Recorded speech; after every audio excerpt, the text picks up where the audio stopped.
ಸ್ನೇಹಿತರೆ, ಮೀಡಿಯಾ ಮಾಸ್ಟರ್ಸ್ಗೆ ಸ್ವಾಗತ ಸುಸ್ವಾಗತ.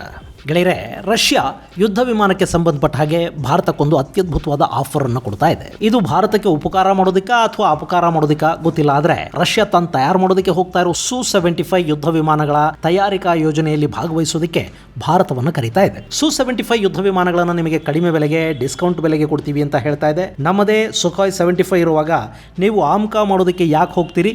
ಅದಕ್ಕಿಂತ ಕಡಿಮೆ ಬೆಲೆಗೆ ನಾವು ಯುದ್ಧ ವಿಮಾನಗಳನ್ನು ನಿಮಗೆ ಕೊಟ್ಟು ಬಿಡ್ತೀವಿ, ಬನ್ನಿ ನಮ್ಮ ಜೊತೆ ಕೈ ಜೋಡಿಸಿ ಅಂತ ಕರೀತಾ ಇದೆ. ಹಾಗಾದ್ರೆ ರಷ್ಯಾದ ಈ Su-75 ಯುದ್ಧ ವಿಮಾನ ಯೋಜನೆಯಲ್ಲಿ ಭಾರತ ಭಾಗಿಯಾಗುತ್ತಾ?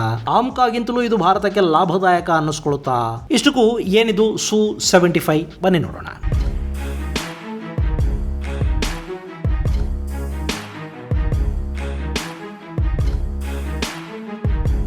ಗೆಳೆಯರೆ, ಭಾರತ ಮತ್ತು ರಷ್ಯಾದ ನಡುವೆ ರಕ್ಷಣಾ ಒಪ್ಪಂದಕ್ಕೆ ದಶಕಗಳ ಇತಿಹಾಸ ಇದೆ. ಭಾರತದ ಬತ್ತಳಿಕೆಯಲ್ಲಿನ ಬಹುತೇಕ ಆಯುಧಗಳು ರಷ್ಯಾದಿಂದಲೇ ಆಮದಾಗಿವೆ. ಇನ್ನು ನಮ್ಮ ವಾಯುಪಡೆಯಲ್ಲಿ ಕೂಡ 70% ರಷ್ಯಾ ಯುದ್ಧ ವಿಮಾನಗಳೇ ಇವೆ. ಇನ್ನು ಈಗೀಗ ಭಾರತ ಒಂದೇ ದೇಶದ ಮೇಲೆ ಡಿಪೆಂಡ್ ಆಗಬಾರದು ಅನ್ನೋ ಕಾರಣಕ್ಕೆ ತನ್ನ ಬತ್ತಳಿಕೆಯಲ್ಲಿ ಡೈವರ್ಸಿಟಿಯನ್ನು ತುಂಬುವುದಕ್ಕೆ ಹೋಗ್ತಾ ಇದೆ. ಹೀಗಾಗಿ ರಷ್ಯಾದ ಆಯುಧಗಳ ಜೊತೆಗೆ ಅಲ್ಲಿ ಫ್ರಾನ್ಸ್, ಇಸ್ರೇಲ್, ಅಮೆರಿಕಾದ ಆಯುಧಗಳು ಕೂಡ ಜಾಗ ಪಡ್ಕೊಳ್ತಾ ಇವೆ. ಜೊತೆಗೆ ಭಾರತ ತನ್ನದೇ ಆದ ಸ್ವದೇಶಿ ಆಯುಧಗಳ ತಯಾರಿಯನ್ನು ಕೂಡ ಹೆಚ್ಚು ಮಾಡ್ತಾ ಹೋಗ್ತಾ ಇದೆ. ಇನ್ನು ವಿದೇಶಗಳಿಂದ ಖರೀದಿ ಮಾಡೋ ಆಯುಧಗಳ ವಿಷಯದಲ್ಲಿ ಕೂಡ ಮೇಕ್ ಇನ್ ಇಂಡಿಯಾ ಮತ್ತು ತಂತ್ರಜ್ಞಾನ ವರ್ಗಾವಣೆಯನ್ನ ಕಡ್ಡಾಯ ಮಾಡಿಕೊಳ್ತಾ ಇದೆ. ಇದು ಡಿಪೆಂಡೆನ್ಸಿಯಿಂದ ಹೊರಬರೋ ಮಾರ್ಗ. ಇದೇ ಸಂದರ್ಭದಲ್ಲಿ ರಷ್ಯಾ ಭಾರತಕ್ಕೆ ತನ್ನ ಸುಖಾಯ್ 75 ಸ್ಟೆಲ್ತ್ ಯುದ್ಧ ವಿಮಾನಗಳ ತಯಾರಿ ಯೋಜನೆಯಲ್ಲಿ ಭಾಗವಹಿಸುವ ಆಫರ್ ಅನ್ನು ಕೊಡ್ತಾ ಇರೋದು. ಗೆಳೆಯರೆ, ಇತ್ತೀಚೆಗೆ ಭಾರತ 5ನೇ ತಲೆಮಾರಿನ ಯುದ್ಧ ವಿಮಾನಗಳನ್ನು ಯಾವುದೇ ವಿದೇಶಿ ಕಂಪನಿಯಿಂದಲೂ ಖರೀದಿ ಮಾಡೋದಿಲ್ಲ. ನಾವು ನಮ್ಮದೇ ಆದ ಸ್ವದೇಶಿ ಯುದ್ಧ ವಿಮಾನಗಳನ್ನು ತಯಾರು ಮಾಡ್ಕೋತೀವಿ. ವಿದೇಶಿ ಕಂಪನಿಗಳ ಜೊತೆ ಸಹಭಾಗಿತ್ವವನ್ನು ಹೊಂದಿದ್ರೂ ಕೂಡ ಯುದ್ಧ ವಿಮಾನಗಳು ಭಾರತದಲ್ಲೇ ತಯಾರಾಗಬೇಕು ಮತ್ತು ತಂತ್ರಜ್ಞಾನದ ಹಂಚಿಕೆಯಾಗಬೇಕು ಅಂಥ ಒಪ್ಪಂದಗಳಿಗೆ ಮಾತ್ರ ಭಾರತ ಸಿದ್ಧ ಇದೆ ಅಂತ ಭಾರತದ ಈ ಹಿಂದಿನ ವಾಯುಪಡೆಯ ಮುಖ್ಯಸ್ಥ ರಾಕೇಶ್ ಸಿಂಗ್ ಭದೌರಿಯಾ ತಿಳಿಸಿದರು. ಮತ್ತು ಭಾರತ ಕೂಡ ತನ್ನ ಆಮ್ಕ ಅಂದರೆ ಅಡ್ವಾನ್ಸ್ಡ್ ಮೀಡಿಯಂ ಕಾಂಬ್ಯಾಟ್ ಏರ್ಕ್ರಾಫ್ಟ್ ತಯಾರಿಕೆಗೆ ವೇಗ ಕೊಡೋ ಪ್ರಯತ್ನವನ್ನು ಮಾಡ್ತಾ ಇದೆ. ಅದಕ್ಕಾಗಿ ಅಮೆರಿಕದ GE ಇಂಜಿನ್ ಅನ್ನು ಬಳಕೆ ಮಾಡುವ ಒಪ್ಪಂದಕ್ಕೆ ಬರಲಾಗಿದೆ ಮತ್ತು GE ತಂತ್ರಜ್ಞಾನವನ್ನು ಭಾರತಕ್ಕೆ ಕೊಡೋದಕ್ಕೆ ಕೂಡ ಅಮೆರಿಕ ಒಪ್ಪಿಗೆಯನ್ನು ಕೊಟ್ಟಿದೆ. ಇಲ್ಲಿ ಕೂಡ GE ಒಂದೇ ಅಲ್ಲ, ರೋಲ್ಸ್ ರಾಯ್ಸ್ ಜೊತೆ ಕೂಡ ಮಾತುಕತೆಗಳಾಗಿವೆ. ಅವರು ತಂತ್ರಜ್ಞಾನವನ್ನು ಕೊಡೋದಕ್ಕೆ ಮತ್ತು ಭಾರತದಲ್ಲೇ ಇಂಜಿನ್ ತಯಾರು ಮಾಡೋದಕ್ಕೆ ಒಪ್ಪಿಗೆಯನ್ನು ಕೊಟ್ಟಿದ್ದಾರೆ. ಸ್ಯಾಫ್ರಾನ್ ಕೂಡ ತಂತ್ರಜ್ಞಾನ ಹಂಚಿಕೆಗೆ ಸಿದ್ಧವಾಗ್ತಾ ಇದೆ. ಆಮ್ಕಾ ಪ್ರಾಜೆಕ್ಟ್ಗಾಗಿ ಭರದಿಂದ ಸಿದ್ಧತೆಗಳು ನಡೀತಾ ಇರೋ ಹೊತ್ತಲ್ಲಿ ಆಮ್ಕಾಗಿಂತಲೂ ಕಡಿಮೆ ಬೆಲೆಗೆ ನಿಮಗೆ Su-75 ಸಿಗುತ್ತೆ ಅಂತ ಹೇಳ್ತಾ ಇದೆ ರಷ್ಯಾ.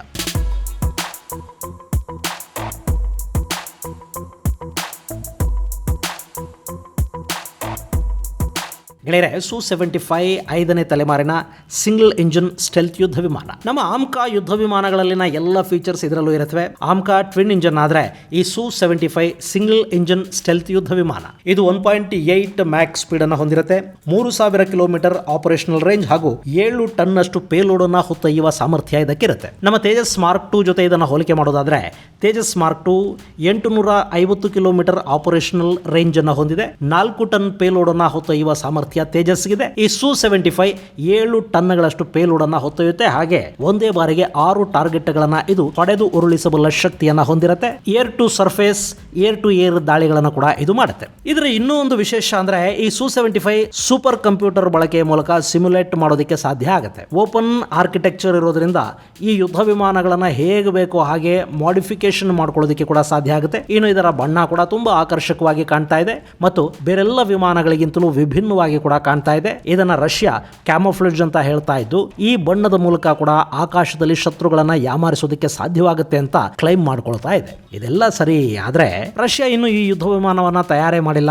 ಜಸ್ಟ್ ಪ್ರೋಟೋಟೈಪ್ ಅನ್ನ ಬಿಡುಗಡೆ ಮಾಡಿರೋದು ಬಿಟ್ರೆ ಇದುವರೆಗೆ ಈ Su-75 ವಿಷಯದಲ್ಲಿ ಯಾವ ಪ್ರಗತಿಯೂ ಆಗಿಲ್ಲ. ಯಾಕೆಂದ್ರೆ ಇದನ್ನ ತಯಾರು ಮಾಡೋದಕ್ಕೆ ಬೇಕಾದ ಹಣಕಾಸಿನ ನೆರವು ರಷ್ಯಾಗೆ ಸಿಗ್ತಾ ಇಲ್ಲ. ಸದ್ಯಕ್ಕೆ ರಷ್ಯಾ ಯುಕ್ರೇನ್ ಜೊತೆ ಯುದ್ಧ ನಿರತವಾಗಿದೆ. ಹೀಗಾಗಿ ತಮಗೆ ಬೇಕಾದ ಆಯುಧಗಳನ್ನು ಪೂರೈಸಿಕೊಳ್ಳೋದ್ರಲ್ಲಿ ರಷ್ಯಾ ಸಂಪೂರ್ಣವಾಗಿ ಗಮನ ಕೊಡ್ತಾ ಇದೆ. ಹೊಸ ಆಯುಧಗಳ ತಯಾರಿಕೆಗೆ ಅಥವಾ ಈಗಾಗಲೇ ರಷ್ಯಾ ಮಾರಾಟ ಮಾಡಿರುವ ಆಯುಧಗಳಿಗೆ ಬೇಕಾದ ಸರ್ವಿಸ್ ಮತ್ತು ಸ್ಪೇರ್ಸ್ ಕೊಡೋದಕ್ಕೆ ಕೂಡ ರಷ್ಯಾಗೆ ಸಾಧ್ಯವಾಗ್ತಾ ಇಲ್ಲ. ಹಾಗೆ ಎಕ್ಸ್ಟರ್ನಲ್ ಫಂಡಿಂಗ್ ಕೂಡ ಈ ಯೋಜನೆಗೆ ಸಿಗ್ತಾ ಇಲ್ಲ. ಹೀಗಾಗಿ Su-75 ತಯಾರಿಗೆ ವೇಗ ಕೊಡೋದಕ್ಕೆ ರಷ್ಯಾಗೆ ಸಾಧ್ಯವಾಗ್ತಾ ಇಲ್ಲ. ಸೊ ಈ ಯೋಜನೆಗೆ ವಿದೇಶಿ ಪಾಲುದಾರರನ್ನ, ಹೂಡಿಕೆಗಳನ್ನ ರಷ್ಯಾ ಹುಡುಕ್ತಾ ಇದೆ. ಭಾರತ, ಸೌದಿ ಅರೇಬಿಯಾ, ಬ್ರೆಜಿಲ್ ಹೀಗೆ ನಾನಾ ದೇಶಗಳನ್ನ ಅಪ್ರೋಚ್ ಮಾಡ್ತಾ ಇದೆ. ಆದ್ರೆ ಯಾರು ಕೂಡ ಸದ್ಯಕ್ಕೆ ಈ ಬಗ್ಗೆ ಆಸಕ್ತಿಯನ್ನು ತೋರಿಸೋದಕ್ಕೆ ಹೋಗ್ತಾ ಇಲ್ಲ. ಇನ್ನು ಸದ್ಯಕ್ಕಂತೂ ಭಾರತ ತನ್ನದೇ ಆದ 5ನೇ ತಲೆಮಾರಿನ ಯುದ್ಧ ವಿಮಾನ ತಯಾರಿಕೆಯಲ್ಲಿ ತೊಡಗಿಸಿಕೊಂಡಿರೋದ್ರಿಂದ ನೀವು ನಮ್ಮ ಜೊತೆಗೆ ಕೈ ಜೋಡಿಸಿ ಬಿಡಿ ಅಂತ ಭಾರತವನ್ನು ಆಹ್ವಾನಿಸ್ತಾ ಇದೆ ರಷ್ಯಾ.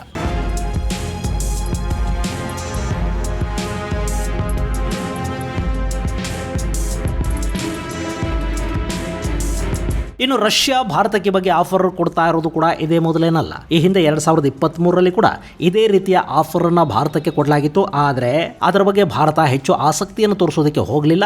ಅದಕ್ಕೆ ಕೂಡ ಒಂದಷ್ಟು ಕಾರಣಗಳಿವೆ. ಭಾರತ ಮತ್ತು ರಷ್ಯಾ ನಡುವೆ ಸಾಕಷ್ಟು ರಕ್ಷಣಾ ಒಪ್ಪಂದಗಳಿವೆ. ನಾವು ಒಂದಷ್ಟು ಆಯುಧಗಳನ್ನು ಜಂಟಿಯಾಗಿ ಕೂಡ ತಯಾರು ಮಾಡ್ತಾ ಇದ್ದೀವಿ, ಎಲ್ಲ ನಿಜ. ಆದರೆ ತಂತ್ರಜ್ಞಾನ ಹಂಚಿಕೆಯ ವಿಷಯದಲ್ಲಿ ರಷ್ಯಾ ಹಾಗೂ ಭಾರತದ ನಡುವೆ ಇನ್ನೂ ಸಂಪೂರ್ಣ ಸಹಭಾಗಿತ್ವ, ಸಹಮತಗಳು ಸಾಧ್ಯ ಆಗಿಲ್ಲ. ಬ್ರಹ್ಮೋಸ್ ಕೂಡ ಭಾರತ ರಷ್ಯಾ ಜಂಟಿಯಾಗಿ ತಯಾರು ಮಾಡುತ್ತವೆ. ಆದರೆ ಅದರಲ್ಲಿ ಬಳಕೆ ಮಾಡುವ ಲಿಕ್ವಿಡ್ ರಾಮ್ಜೆಟ್ ಇಂಜಿನ್ಗಳನ್ನು ರಷ್ಯಾದಿಂದಲೇ ಆಮದು ಮಾಡಿಕೊಳ್ತಾ ಇದ್ದೀವಿ. ಅದನ್ನ ಈಗೀಗ ಭಾರತ ತಾನೇ ಸ್ವದೇಶಿ ಇಂಜಿನ್ ಅಭಿವೃದ್ಧಿ ಮಾಡೋ ಪ್ರಯತ್ನದಲ್ಲಿದೆ. ಇನ್ನು Su-57 ಯೋಜನೆಯಲ್ಲಿ ಕೂಡ ಭಾರತ ರಷ್ಯಾ ಜೊತೆ ಭಾಗಿಯಾಗಬೇಕಿತ್ತು. ಆದರೆ ಅಲ್ಲೂ ತಂತ್ರಜ್ಞಾನ ಹಂಚಿಕೆಯ ವಿಷಯದಲ್ಲಿ ಸಹಮತ ಉಂಟಾಗಲಿಲ್ಲ.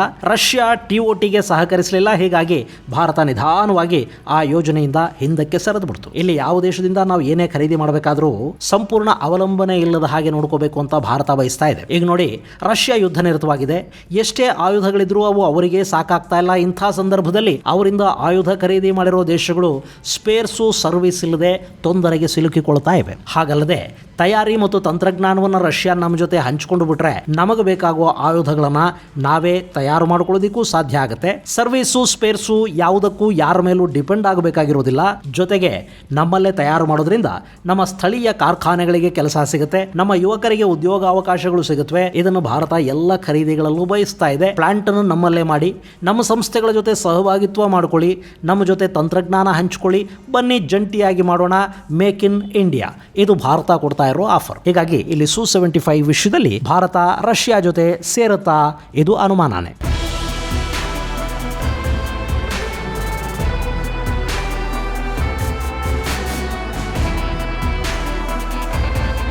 ಇನ್ನು ಈಗ ಭಾರತ ತನ್ನದೇ ಆದ 5ನೇ ತಲೆಮಾರಿನ ಯುದ್ಧ ವಿಮಾನವನ್ನು ಸಿದ್ಧಪಡಿಸಿಕೊಳ್ತಾ ಇದೆ. ಆಮ್ಕಾ ಯೋಜನೆ ಅಂದ್ಕೊಂಡ ಹಾಗೆ ಯಶಸ್ವಿ ಆದರೆ ಭಾರತದ ಬತ್ತಳಿಕೆಗೆ ಸಂಪೂರ್ಣ ಸ್ವದೇಶಿ ಯುದ್ಧ ವಿಮಾನಗಳು ಬಂದುಬಿಡುತ್ತವೆ. ಆನಂತರ ನಾವು 6ನೇ ತಲೆಮಾರಿನ ಯುದ್ಧ ವಿಮಾನಗಳನ್ನು ಮಾಡ್ಕೋಬಹುದು. ಜಾಗತಿಕವಾಗಿ ಅಭಿವೃದ್ಧಿ ಹೊಂದಿದ ದೇಶಗಳ ಜೊತೆ ಯುದ್ಧ ವಿಮಾನಗಳ ವಿಷಯದಲ್ಲಿ ಪೈಪೋಟಿ ಮಾಡೋ ಕನಸನ್ನು ಕಾಣಬಹುದು. ಇದು ಸ್ವಾವಲಂಬಿ ಆಗೋದಕ್ಕೆ ಸಿಗ್ತಾ ಇರೋ ಅವಕಾಶ ಮತ್ತು ಪ್ರಯತ್ನ. ಇದನ್ನ ಅರ್ಧಕ್ಕೆ ನಿಲ್ಲಿಸಿ ಮತ್ತೆ ರಷ್ಯಾ ಜೊತೆ ಹೋಗಬೇಕಾದ ಅಗತ್ಯ ಭಾರತಕ್ಕಿದೆಯಾ? ಖಂಡಿತ ಹಾಗನ್ನಿಸ್ತಾ ಇಲ್ಲ. ಇನ್ನು ಈ ಯೋಜನೆಯಲ್ಲಿ ಭಾಗಿಯಾದ್ರೆ ನಾಳೆನೇ ನಮಗೆ ಯುದ್ಧ ವಿಮಾನಗಳು ಸಿಕ್ಕಿಬಿಡುತ್ವಾ? ಇಲ್ಲಿ ಸದ್ಯಕ್ಕೆ ಪರಿಸ್ಥಿತಿ ಹೇಗಿದೆ ಅಂದ್ರೆ ಭಾರತಕ್ಕೆ 42 ಸ್ಕ್ವಾಡ್ರನ್ಗಳಷ್ಟು ಯುದ್ಧ ವಿಮಾನಗಳ ಅಗತ್ಯ ಇದೆ. ಆದ್ರೆ ನಮ್ಮ ಬಳಿ ಸದ್ಯಕ್ಕಿರೋದು 33 ಸ್ಕ್ವಾಡ್ರನ್ಗಳು ಮಾತ್ರ. ಇನ್ನು ಒಂದು ಸ್ಕ್ವಾಡ್ರನ್ ಅಲ್ಲಿ 18 ಯುದ್ಧ ವಿಮಾನಗಳಿರುತ್ತವೆ. ಸೊ ನಮಗೀಗ ಇನ್ನೂ 9 ಸ್ಕ್ವಾಡ್ರನ್ಗಳಷ್ಟು ತುರ್ತು ಅಗತ್ಯ ಇದೆ. ಇದನ್ನ ಭಾರತೀಯ ವಾಯುಪಡೆ ಸರ್ಕಾರದ ಗಮನಕ್ಕೂ ತರ್ತಾ ಇದೆ. ಆಫ್ಕೋರ್ಸ್ ಈಗ ಚುನಾವಣೆಗಳು ಘೋಷಣೆ ಆಗ್ತಾ ಇರೋದ್ರಿಂದ ಸರ್ಕಾರ ಯಾವ ಖರೀದಿಗೂ ಈಗ ಮುಂದಾಗದೇ ಇರಬಹುದು. ಮುಂದಿನ ಸರ್ಕಾರ ಆರಿಸಿ ಬಂದ ನಂತರ ಯುದ್ಧ ವಿಮಾನಗಳ ಖರೀದಿ ಮಾಡುವ ಸಾಧ್ಯತೆಗಳಿರುತ್ತವೆ. ಆಗ ಕೂಡ ಈ Su-75ಗಳನ್ನು ತರಿಸ್ಕೊಂಡು ಬಿಡೋದಕ್ಕೆ ಸಾಧ್ಯ ಆಗುವುದಿಲ್ಲ. ಯಾಕೆಂದ್ರೆ ಇವುಗಳ ಪ್ರೋಟೋಟೈಪ್ ಬಿಟ್ಟು ಇನ್ನೂ ಏನೂ ಸಿದ್ಧಗೊಂಡಿಲ್ಲ. ಭಾರತ ಈಗ ಈ ಯೋಜನೆಯಲ್ಲಿ ಭಾಗಿಯಾದರೆ ಯುದ್ಧ ವಿಮಾನಗಳು ತಯಾರಾಗಿ ಪರೀಕ್ಷೆ ನಡೆದು ಅವು ಭಾರತಕ್ಕೆ ಬರೋದಕ್ಕೆ ಕಡಿಮೆ ಅಂದರೂ ಇನ್ನು 15 ವರ್ಷಗಳು ಬೇಕಾಗುತ್ತೆ. ಅಷ್ಟರಲ್ಲಿ ನಮ್ಮ ಆಮ್ಕಾ ಕೂಡ ಸಿದ್ಧವಾಗಿರುತ್ತೆ. ಹೀಗಿರುವಾಗ ಭಾರತ Su-75 ಯೋಜನೆಯಲ್ಲಿ ಭಾಗಿಯಾಗೋದ್ರಿಂದ ಏನು ಲಾಭ ಆಗುತ್ತೆ? ಇನ್ನು ಬೆಲೆ, ಡಿಸ್ಕೌಂಟ್ ಬೆಲೆಗೆ ಕೊಡ್ತೀವಿ ಅಂತ ರಷ್ಯಾ ಹೇಳ್ತಾ ಇದೆ. ಈ ಯುದ್ಧ ವಿಮಾನ 25 ಮಿಲಿಯನ್ನಿಂದ 30 ಮಿಲಿಯನ್ ಬೆಲೆಗೆ ಸಿಗಬಹುದು ಅಂತ ಹೇಳಲಾಗ್ತಾ ಇದೆ. ಬಹುಶಃ ನಮ್ಮ ಆಮ್ಕಾ ಇದಕ್ಕಿಂತ ಸ್ವಲ್ಪ ಹೆಚ್ಚಿನ ಬೆಲೆ ಕೂಡ ಇರಬಹುದು. ಆದರೂ ನಾವೇ ನಮ್ಮದೇ ಯುದ್ಧ ವಿಮಾನಗಳನ್ನು ತಯಾರು ಮಾಡ್ಕೊಳ್ಳೋದಕ್ಕೆ ಸಾಧ್ಯವಾದರೆ ನಾಳೆ ನಮಗೆ ತಂತ್ರಜ್ಞಾನ ಸಿಗುತ್ತೆ. ಆ ಯುದ್ಧ ವಿಮಾನಗಳನ್ನು ಇನ್ನಷ್ಟು ಅಭಿವೃದ್ಧಿ ಪಡಿಸ್ಕೊಳ್ಳೋದಕ್ಕೆ, ವಿದೇಶಗಳಲ್ಲಿ ಖರೀದಿದಾರರನ್ನ ಹುಡುಕೋದಕ್ಕೆ, ವಿದೇಶಗಳಿಗೆ ರಫ್ತು ಮಾಡೋದಕ್ಕೆ ಕೂಡ ಭಾರತಕ್ಕೆ ಸಾಧ್ಯ ಆಗುತ್ತೆ. ಆತ್ಮನಿರ್ಭರಗೊಳ್ಳುವ ಪ್ರಯತ್ನದಲ್ಲಿ ಇದು ಒಂದು ದೊಡ್ಡ ಹೆಜ್ಜೆ. ಆದರೆ ಖರೀದಿ ಅಥವಾ ರಷ್ಯಾದ ಪಾಲುದಾರಿಕೆ ಭಾರತವನ್ನು ಯಾವತ್ತೂ ಆತ್ಮನಿರ್ಭರಗೊಳ್ಳೋದಕ್ಕೆ ಬಿಡೋದಿಲ್ಲ. ಹೀಗಾಗಿ ಈ ಆಫರನ್ನು ಭಾರತ ಒಪ್ಪುತ್ತೆ ಅನ್ನೋದು ಅನುಮಾನನೇ. ಇನ್ನು ತುರ್ತಾಗಿ ಯುದ್ಧ ವಿಮಾನಗಳ ಅಗತ್ಯ ಇದ್ರೆ ಇನ್ನಷ್ಟು ರಫೇಲ್ಗಳನ್ನೇ ತಂದು ಬಿಡಬಹುದು ಅನ್ನೋ ಅಭಿಪ್ರಾಯ ಕೂಡ ಇಲ್ಲಿದೆ. ಹಾಗೆ ಯುದ್ಧ ವಿಮಾನನ ಡ್ರೋನ್ ಅನ್ನೋ ಪ್ರಶ್ನೆ ಬಂದ್ರೆ ಭಾರತ ಈಗ ತನ್ನ ಡ್ರೋನ್ ಶಕ್ತಿಯನ್ನ ಇನ್ನಷ್ಟು ಹೆಚ್ಚು ಮಾಡ್ಕೋಬೇಕಿದೆ. ಇದೇ ಕಾರಣಕ್ಕೆ ಅಮೆರಿಕಾದಿಂದ MQ-9ಗಳನ್ನು ಭಾರತ ಖರೀದಿ ಮಾಡ್ತಾ ಇದೆ. ಇದೆಲ್ಲವನ್ನ ಗಮನಿಸಿದ್ರೆ ರಷ್ಯಾದ Su-75 ಬಗ್ಗೆ ಭಾರತ ಆಸಕ್ತಿಯನ್ನು ತೋರಲಾರದು. ಇದು ಗೆಳೆಯರೆ, ರಷ್ಯಾ ತನ್ನ ಭರವಸೆಯ ಭವಿಷ್ಯದ ಯುದ್ಧ ವಿಮಾನ ತಯಾರಿಕಾ ಯೋಜನೆಯಲ್ಲಿ ಭಾಗಿಯಾಗೋದಕ್ಕೆ ಭಾರತಕ್ಕೆ ಕೊಡ್ತಾ ಇರೋ ಆಫರ್ ಮತ್ತು ಅದರ ಸಾಧಕ ಬಾಧಕಗಳ ಕುರಿತಾದ ಒಂದಷ್ಟು ಮಾಹಿತಿ. ಮುಂದಿನ ಸಂಚಿಕೆಯಲ್ಲಿ ಮತ್ತಷ್ಟು ವಿಶೇಷಗಳ ಜೊತೆ ಮತ್ತೆ ಭೇಟಿಯಾಗೋಣ. ಅಲ್ಲಿವರೆಗೆ ಜೈ ಹಿಂದ್, ಜೈ ಕರ್ನಾಟಕ.